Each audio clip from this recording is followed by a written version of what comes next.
In the 21st century, the whole nature of conflict has, well, it's fundamentally changed. The modern battlefield isn't confined to a single frontline anymore. It's a complex, multi-domain theater of operations. It's fought with precision technology, strategic messaging, and lethal intent all across invisible borders. This is a look inside those modern battlefield operations. And the first shot fired, it wasn't a missile. It was a message. A really stunning claim from a senior Iranian official, Ali Larijani, posted right on social media. Numerous American soldiers captured.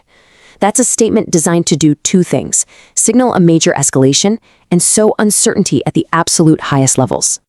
So you see, in this new era of warfare, the information space is just as contested as the physical battlefield.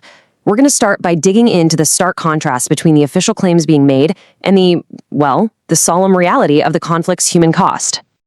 This right here, this is the central conflict of the information war, made completely visible.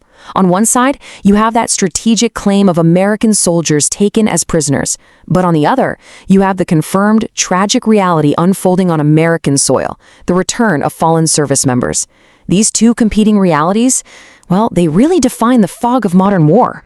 Because the truth on the ground, it's somber, and it is undeniable. At Dover Air Force Base, a sacred place for these dignified transfers, the President of the United States stood witness as the nation received its fallen.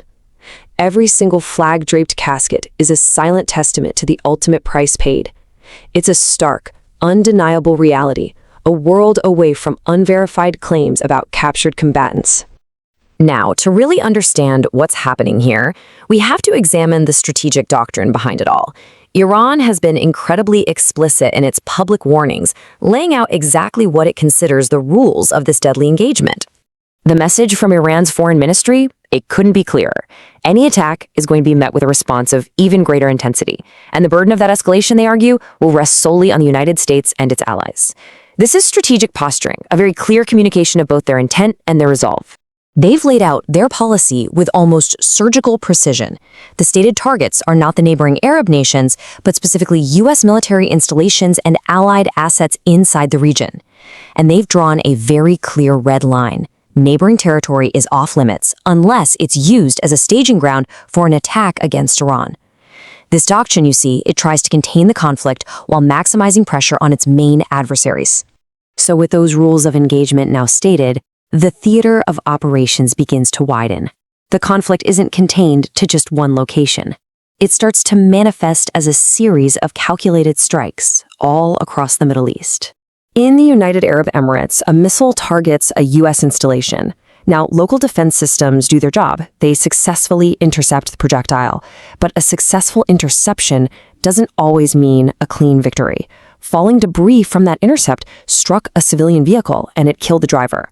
It's just a brutal reminder that in this kind of warfare, even a defensive success can have lethal consequences for non-combatants. Then, the conflict spreads to Saudi Arabia. A ballistic missile is launched, aimed at the strategic Prince Sultan Air Base. According to the Saudi Ministry of Defense, though, this strike was a failure. The missile ended up impacting in an uninhabited desert area, which left the critical airbase completely unscathed. The next flashpoint is Bahrain, which is home to some pretty significant U.S. military assets. But here, the narrative is completely controlled by Iran. Its forces put out a statement claiming a direct and successful missile strike against an American military base on the island. That claim itself becomes another weapon in this ongoing information war. All of these separate events, from social media claims to missile strikes across multiple countries, they are not isolated incidents. No. They're defining characteristics of a new era of conflict, a multi-front shadow war, where the lines between psychological and kinetic warfare have just been completely erased. Let's be clear, the era of well-defined front lines is over. What we're witnessing here is a decentralized battlefield. It's a complex web of action and reaction where precision munitions, cyber operations, and strategic messaging are all deployed across the territories of multiple sovereign nations. And it creates a conflict that is both pervasive and, really, undeclared. This evolution of warfare really forces a fundamental reevaluation. I mean, when there are no front lines to advance and no capital cities to seize, the very definition of victory becomes ambiguous. In a battlefield without borders, one that's waged in the shadows and across the digital spectrum, what does it truly mean to win?